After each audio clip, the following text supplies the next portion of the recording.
ಯೆಹೋಶುವ ಅಧ್ಯಾಯ 3. ಯೆಹೋಶುವನು ಬೆಳಿಗ್ಗೆ ಎದ್ದನು. ಅವನೂ ಇಸ್ರಾಯೇಲ್ಯರೆಲ್ಲರೂ ಶಿಟ್ಟೀಮನ್ನು ಬಿಟ್ಟು ಯೋರ್ದಾನಿಗೆ ಬಂದು ಅದನ್ನು ದಾಟುವ ಮೊದಲು ಅಲ್ಲಿ ಇಳುಕೊಂಡರು. 3 ದಿನಗಳ ಮೇಲೆ ಜನಾಧಿಪತಿಗಳು ಪಾಳೆಯದ ಎಲ್ಲಾ ಕಡೆಗೂ ಹೋಗಿ ಜನರಿಗೆ, ಯಾಜಕರಾದ ಲೇವಿಯರು ನಿಮ್ಮ ದೇವರಾದ ಯೆಹೋವನ ಒಡಂಬಡಿಕೆಯ ಮಂಜೂಷ ಹೊತ್ತಿರುವುದನ್ನು ಕಂಡ ಕೂಡಲೇ ನೀವು ನಿಮ್ಮ ಸ್ಥಳವನ್ನು ಬಿಟ್ಟು ಅದರ ಹಿಂದೆ ಹೋಗಿರಿ. ಆದರೆ ನಿಮಗೂ ಮಂಜೂಷಕ್ಕೂ ಸುಮಾರು 2,000 ಮೊಳ ಅಂತರವಿರಬೇಕು, ಹತ್ತಿರ ಹೋಗಬಾರದು. ಹೀಗೆ ನೀವು ಹೋಗತಕ್ಕ ಮಾರ್ಗವು ನಿಮಗೆ ಗೊತ್ತಾಗುವುದು. ಆ ಮಾರ್ಗದಲ್ಲಿ ನೀವು ಮುಂಚೆ ಬರಲಿಲ್ಲವಲ್ಲ ಅಂದರು. ಇದಲ್ಲದೆ ಯೆಹೋಶುವನು ಜನರಿಗೆ, ನಿಮ್ಮನ್ನು ಶುದ್ಧ ಮಾಡಿಕೊಳ್ಳಿರಿ, ಯೆಹೋವನು ನಾಳೆ ನಿಮ್ಮ ಮಧ್ಯದಲ್ಲಿ ಅದ್ಭುತಗಳನ್ನು ನಡೆಸುವನು ಎಂದು ಹೇಳಿದನು. ಮತ್ತು ಯಾಜಕರಿಗೆ, ಒಡಂಬಡಿಕೆಯ ಮಂಜೂಷವನ್ನು ಹೊತ್ತುಕೊಂಡು ಜನರ ಮುಂದಾಗಿ ನಡೆದು ಹೊಳೆ ದಾಟಿರಿ ಎಂದು ಆಜ್ಞಾಪಿಸಲು ಅವರು ಆ ಮಂಜೂಷವನ್ನು ಹೊತ್ತುಕೊಂಡು ಅವರ ಮುಂದಾಗಿ ಹೋದರು. ಆಗ ಯೆಹೋವನು ಯೆಹೋಶುವನಿಗೆ, ನಾನು ಇಂದಿನಿಂದ ನಿನ್ನನ್ನು ಇಸ್ರಾಯೇಲ್ಯರೆಲ್ಲರ ಮುಂದೆ ಘನಪಡಿಸುವೆನು. ನಾನು ಮೋಶೆಯ ಸಂಗಡ ಇದ್ದ ಹಾಗೆ ನಿನ್ನ ಸಂಗಡಲೂ ಇರುವೆನೆಂಬುದು ಅವರಿಗೆ ಗೊತ್ತಾಗುವುದು. ಒಡಂಬಡಿಕೆಯ ಮಂಜೂಷವನ್ನು ಹೊತ್ತ ಯಾಜಕರು ಯೋರ್ದಾನ್ ಹೊಳೆಯ ಅಂಚಿಗೆ ಬಂದ ಕೂಡಲೇ ಅಲ್ಲೇ ನಿಲ್ಲಬೇಕೆಂದು ಆಜ್ಞಾಪಿಸು ಎಂದು ಹೇಳಿದನು. ಆಗ ಯೆಹೋಶುವನು ಇಸ್ರಾಯೇಲ್ಯರಿಗೆ, ಇಲ್ಲಿ ಬಂದು ನಿಮ್ಮ ದೇವರಾದ ಯೆಹೋವನ ಮಾತುಗಳನ್ನು ಕೇಳಿರಿ ಎಂದು ಹೇಳಿ, ಚೈತನ್ಯ ಸ್ವರೂಪನಾದ ದೇವರು ನಿಮ್ಮ ಮಧ್ಯದಲ್ಲಿ ಇರುತ್ತಾನೆಂಬುದು, ಆತನು ಕಾನಾನ್ಯರು, ಹಿತ್ತಿಯರು, ಹಿವ್ವಿಯರು, ಪೆರಿಜಿಯರು, ಗಿರ್ಗಾಷಿಯರು, ಅಮೋರಿಯರು, ಯೆಬೂಸಿಯರು ಇವರನ್ನೆಲ್ಲ ನಿಮ್ಮ ಮುಂದೆ ತಪ್ಪದೆ ಹೊರಡಿಸುವನೆಂಬುದು ನಿಮಗೆ ಗೊತ್ತಾಗುವುದು. ಹೇಗೆಂದರೆ, ಸರ್ವಲೋಕದ ಒಡೆಯನ ಒಡಂಬಡಿಕೆಯ ಮಂಜೂಷವು ನಿಮ್ಮ ಮುಂದಾಗಿ ಹೋಗಿ ಯೋರ್ದಾನಿನಲ್ಲಿ ಇಳಿಯುವುದು. ನೀವಾದರೋ ಇಸ್ರಾಯೇಲ್ ಕುಲಗಳಿಂದ ಕುಲಕ್ಕೆ ಒಬ್ಬನಂತೆ 12 ಮಂದಿಯನ್ನು ಆರಿಸಿಕೊಳ್ಳಿರಿ. ಸರ್ವಲೋಕದ ಒಡೆಯನಾದ ಯೆಹೋವನ ಒಡಂಬಡಿಕೆಯ ಮಂಜೂಷವನ್ನು ಹೊರುವ ಯಾಜಕರು ತಮ್ಮ ಕಾಲುಗಳನ್ನು ಯೋರ್ದನ್ ಹೊಳೆಯ ನೀರಲ್ಲಿ ಇಡುತ್ತಲೇ ಮೇಲನಿಂದ ಬರುವ ನೀರು ಮುಂದೆ ಹೋಗದೆ ಅಲ್ಲೇ ರಾಶಿಯಾಗಿ ನಿಂತುಕೊಳ್ಳುವುದು ಎಂದು ತಿಳಿಸಿದನು. ಜನರು ಯೋರ್ದನ್ ಹೊಳೆಯನ್ನು ದಾಟುವುದಕ್ಕೋಸ್ಕರ ತಮ್ಮ ಡೇರೆಗಳನ್ನು ಕಿತ್ತುಕೊಂಡು ಹೊರಟರು. ಒಡಂಬಡಿಕೆಯ ಮಂಜೂಷವನ್ನು ಹೊತ್ತ ಯಾಜಕರು ಅವರ ಮುಂದೆ ಇದ್ದರು. ಮಂಜೂಷವನ್ನು ಹೊತ್ತ ಯಾಜಕರು ಯೋರ್ದಾನಿಗೆ ಬಂದು ನೀರಿನಲ್ಲಿ ತಮ್ಮ ಕಾಲುಗಳನ್ನು ಅದ್ದುತ್ತಲೇ ಸುಗ್ಗಿ ಕಾಲದಲ್ಲೆಲ್ಲ ದಡಮೀರಿ ಹರಿಯುವ ಯೋರ್ದಾನ್ ಹೊಳೆಯ ನೀರು ನಿಂತು ಹೋಯಿತು. ಮೇಲನಿಂದ ಬರುವ ನೀರು ಬಹು ದೂರದಲ್ಲಿದ್ದ ಚಾರೆತಾನಿನ ಹತ್ತಿರವಿರುವ ಆದಾಮ್ ಊರಿನ ತನಕ ರಾಶಿಯಾಗಿ ನಿಂತುಕೊಂಡಿತು. ಕೆಳಗಣ ನೀರು ಅರಾಬಾ ತಗ್ಗಿನಲ್ಲಿರುವ ಲವಣ ಸಮುದ್ರಕ್ಕೆ ಹರಿದು ಹೋಯಿತು. ಜನರು ಯೆರಿಕೋವಿನ ಎದುರಿನಲ್ಲಿ ಹೊಳೆದಾಟಿದರು. ಯೆಹೋವನ ಒಡಂಬಡಿಕೆಯ ಮಂಜೂಷವನ್ನು ಹೊತ್ತ ಯಾಜಕರು ಯೋರ್ದಾನಿನ ಮಧ್ಯದಲ್ಲಿ ಒಣ ನೆಲದ ಮೇಲೆ ನಿಂತಿದ್ದರು. ಅಷ್ಟರಲ್ಲಿ ಇಸ್ರಾಯೇಲ್ಯರೆಲ್ಲರೂ ಒಣ ನೆಲದ ಮೇಲೆ ನಡೆದು ಹೋದರು. ಈ ಪ್ರಕಾರ ಜನರೆಲ್ಲ ಯೋರ್ದಾನಿನ ಆಚೆಗೆ ಸೇರಿದರು.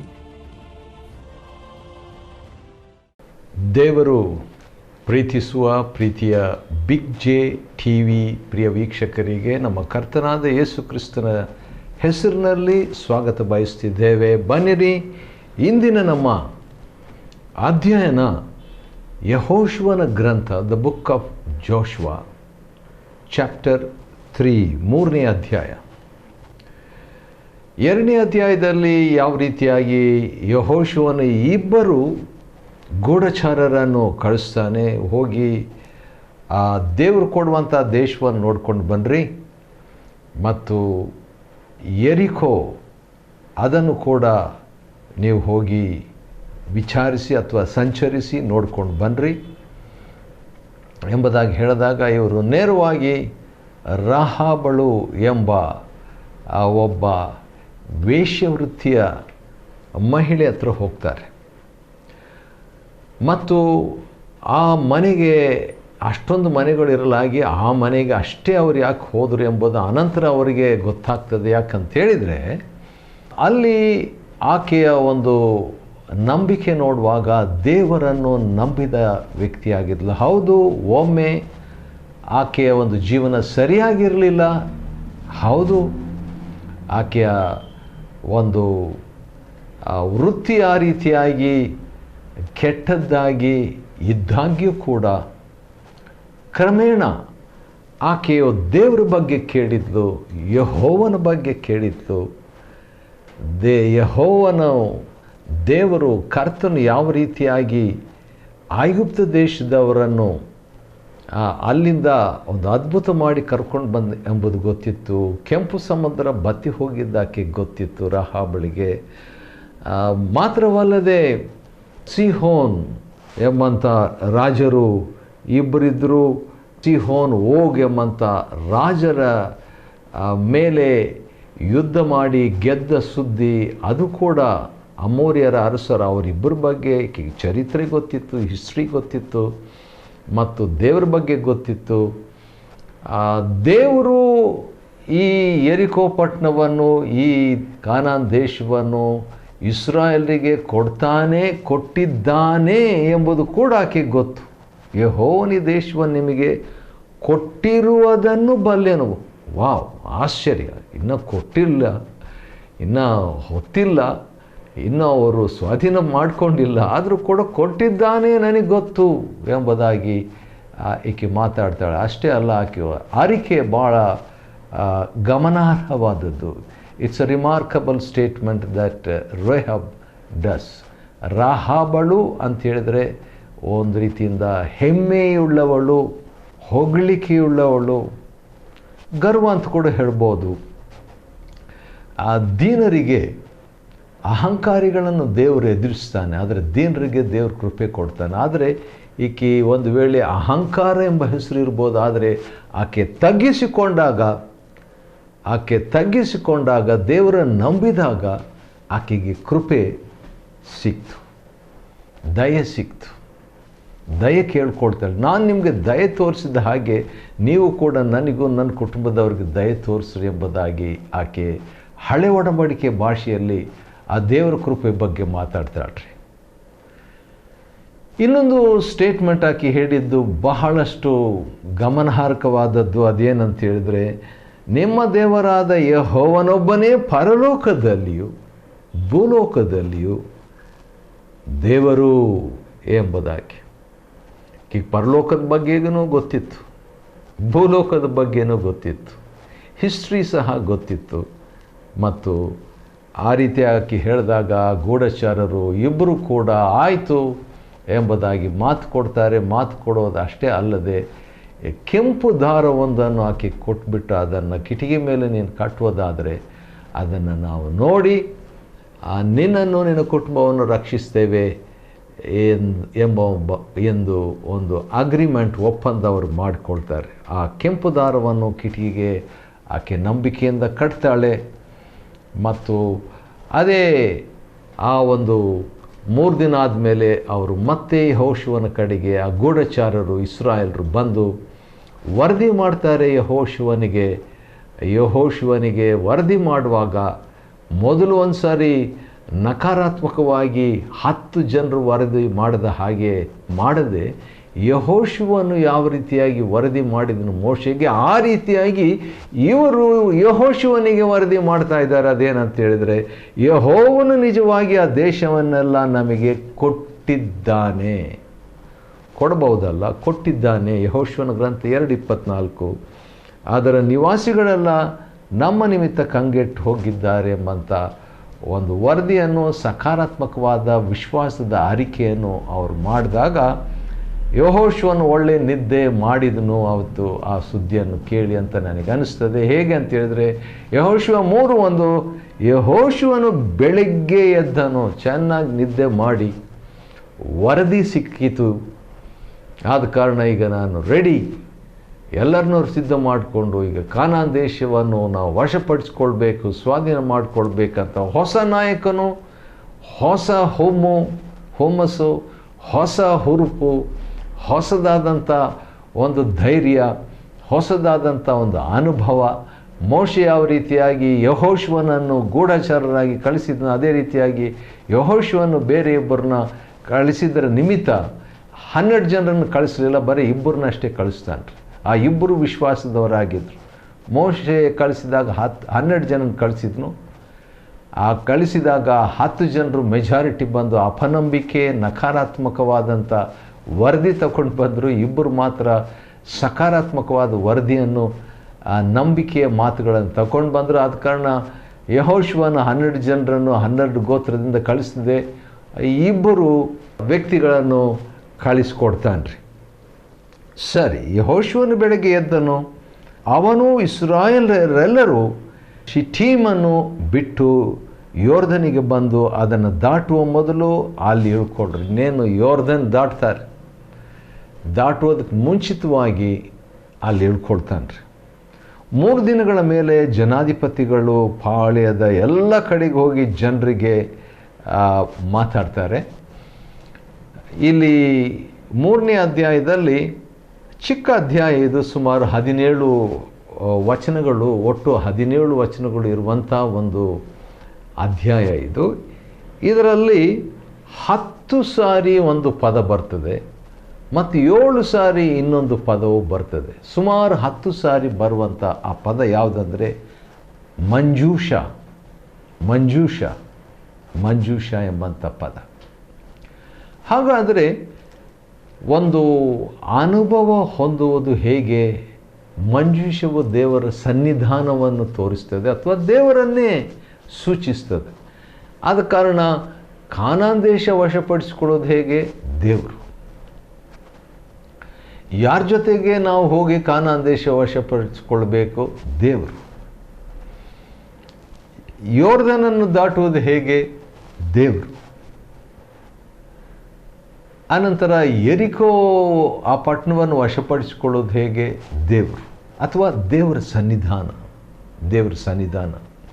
ಈ ಒಂದು ಅನುಭವ ಮೋಶೆ ಕೂಡ ಇತ್ತು. ಯಾಕಂದರೆ ಮೋಶೆ ಒಂದು ಮಾತು ವಿಮೋಚನ ಕಾಂಡ 33ರಲ್ಲಿ ದೇವರು ಹೇಳ್ತಾನೆ, ದೇವರೇ ನಿನ್ನ ಸನ್ನಿಧಾನವನ್ನು ನಮಗೆ ಒದಗಿಸದಿದ್ದರೆ ನಮ್ಮನ್ನು ಹೊರಡಿಸುವಂತೆ ಮಾಡಬೇಡ, ನಾವು ಹೋಗೋದಕ್ಕೆ ಇಷ್ಟ ಇಲ್ಲ, ನಿನ್ನ ಸನ್ನಿಧಾನ ನಮಗೆ ಬೇಕು, ವಿ ವಾಂಟ್ ಯುವರ್ ಪ್ರೆಸೆನ್ಸ್.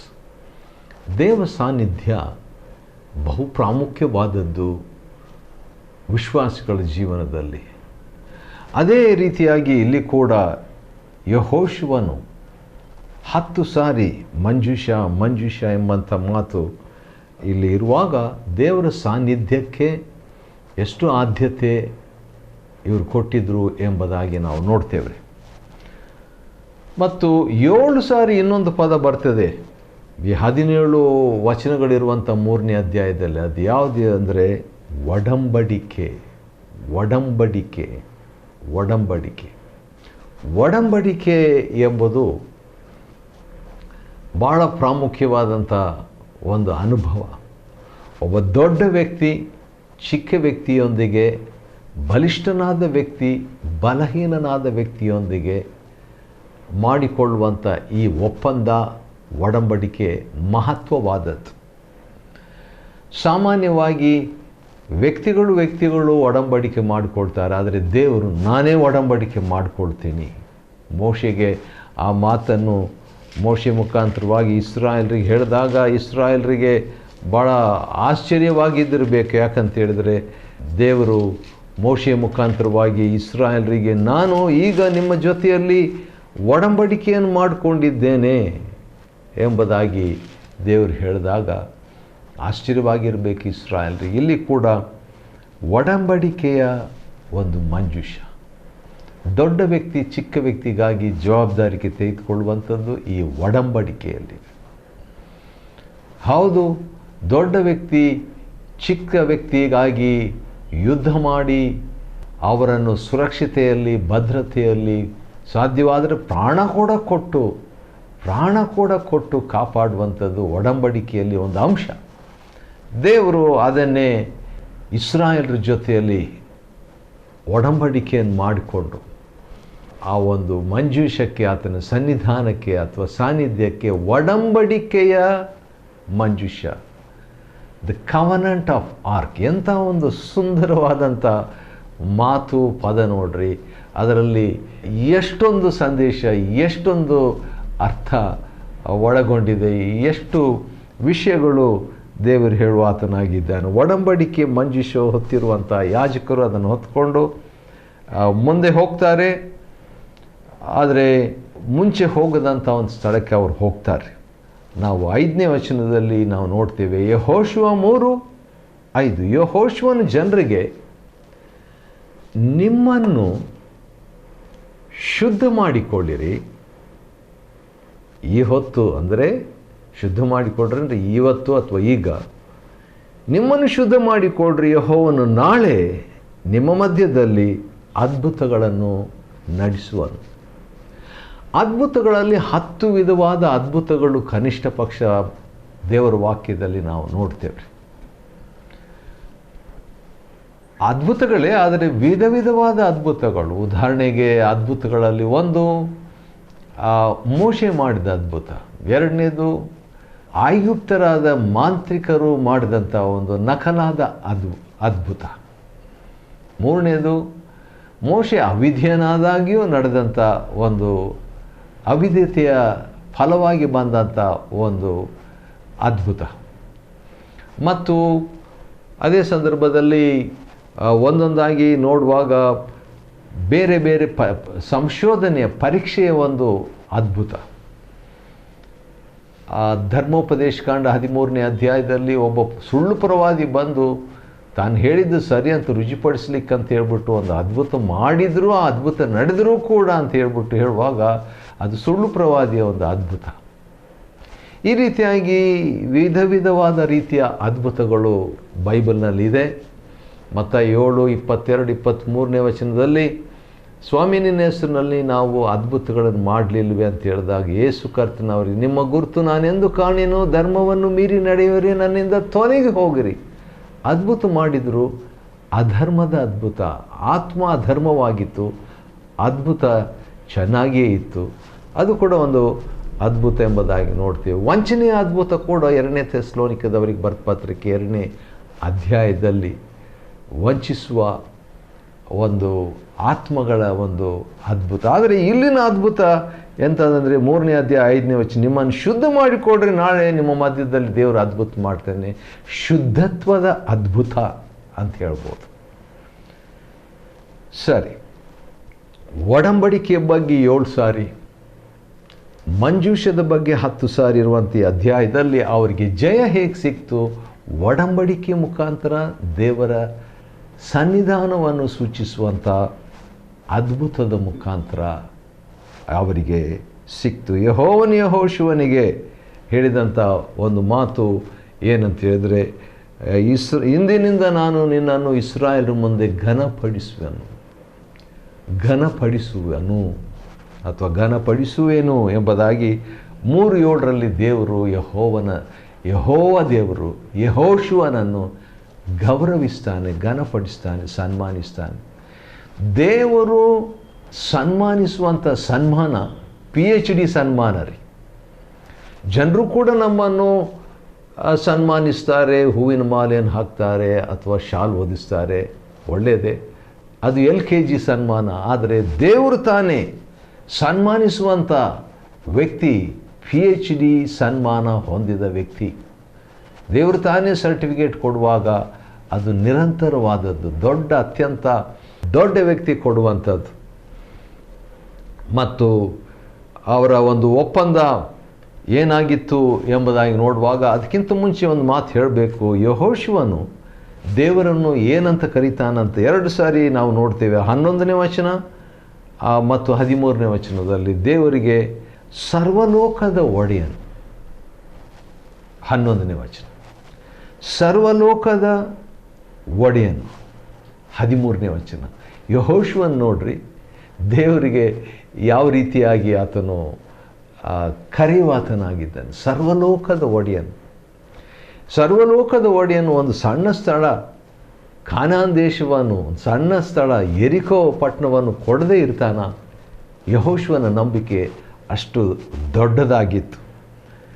ಆತನು ಹೇಳ್ತಾನೆ, ಸರ್ವಲೋಕದ ಒಡೆಯನಾದ ಯೆಹೋವನ ಒಡಂಬಡಿಕೆ ಮಂಜೂಷವನ್ನು ನೀವು ಹೊತ್ಕೊಂಡು ಹೋಗುವಾಗ ಯಾಜಕರು ತಮ್ಮ ಕಾಲುಗಳನ್ನು ಯೊರ್ದನ್ ಹೊಳೆಯ ನೀರಿನಲ್ಲಿ ಇಡುತ್ತಲೇ ಆ ನೀರು ಮುಂದೆ ಹೋಗದೆ ಅಲ್ಲೇ ರಾಶಿಯಾಗಿ ನಿಂತುಕೊಳ್ಳುವುದು. ಅದ್ಭುತ ಇದು. ಹೌದು, ಯಾವ ರೀತಿಯಾಗಿ ದೇವರು ಇಸ್ರಾಯೇಲರನ್ನು ಒಣನೆಲದ ಮೇಲೆ ಕೆಂಪು ಸಮುದ್ರದಲ್ಲಿ ದಾಟಿಕೊಂಡು ನಡೆದು ಬರುವಂತೆ ಮಾಡಿದರೆ ಅದೇ ರೀತಿಯಾದಂಥ ಒಂದು ಅದ್ಭುತ. ಸಾಮಾನ್ಯವಾಗಿ ಸುಗ್ಗಿ ಕಾಲದಲ್ಲಿ ದಡಮೀರಿ ಹರಿಯುವಂಥ ಯೋರ್ದನ್ ಹೊಳೆ ನೀರು ಆವತ್ತಿನ ದಿವಸ ನಿಂತು ಹೋಯಿತು. ಆ ರೀತಿಯಾದಂಥ ಒಂದು ಅದ್ಭುತವನ್ನು ಆವತ್ತು ಇಸ್ರಾಯೇಲರು ನೋಡಿದರು. ಇಸ್ರಾಯೇಲರು ಎಲ್ಲರೂ ಒಣ ನೆಲದ ಮೇಲೆ ನಡೆದು ಹೋದರು. ಹೌದು, ಅಲ್ಲಿ ದೊಡ್ಡ ಒಂದು ಅದ್ಭುತ ಕೆಂಪು ಸಮುದ್ರದಲ್ಲಿ, ಅಂಥ ಒಂದು ಅದ್ಭುತ ಇಲ್ಲಿ ಕೂಡ ಯೋರ್ದನ್ ಹೊಳೆಯಲ್ಲಿ ಮಂಜೂಷವನ್ನು, ಅಂದರೆ ದೇವರ ಸನ್ನಿಧಾನವನ್ನು ಸೂಚಿಸುವಂಥ, ಒಡಂಬಡಿಕೆಯನ್ನು ಸೂಚಿಸುವಂಥ ಆ ಮಂಜೂಷವನ್ನು ಹೊತ್ಕೊಂಡು ಹೋದಾಗ ನೀರು ನಿಂತು ಹೋಯಿತು, ಸ್ಥಗಿತವಾಯಿತು. ಒಂದೇ ಕಡೆಯಲ್ಲಿ ನೀರು ಮುಂದೆ ಹೋಗದೆ ಅಲ್ಲೇ ರಾಶಿಯಾಗಿ ನಿಂತ್ಕೊಂಡ್ಬಿಟ್ಟು ಅಂತ. ಅದ್ಭುತ, ಶುದ್ಧ ಅದ್ಭುತ. ಯೆಹೋಶುವನ ಗ್ರಂಥ 3ನೇ ಅಧ್ಯಾಯವನ್ನು ಅಧ್ಯಯನ ಮಾಡಿಕೊಳ್ಳುವಂತೆ ದೇವರು ಕೊಟ್ಟ ಕೃಪೆಗಾಗಿ ಆತನಿಗೆ ಸ್ತೋತ್ರವಾಗಲಿ. ದೇವರು ನಿಮ್ಮನ್ನು ಆಶೀರ್ವದಿಸಲಿ.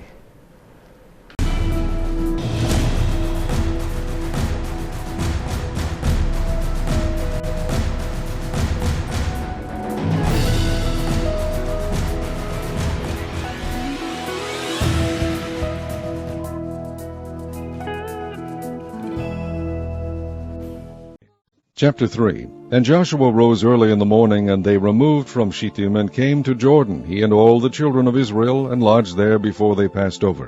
And it came to pass after 3 days that the officers went through the host, and they commanded the people, saying, When ye see the ark of the covenant of the Lord your God, and the priests, the Levites, bearing it, then ye shall remove from your place, and go after it.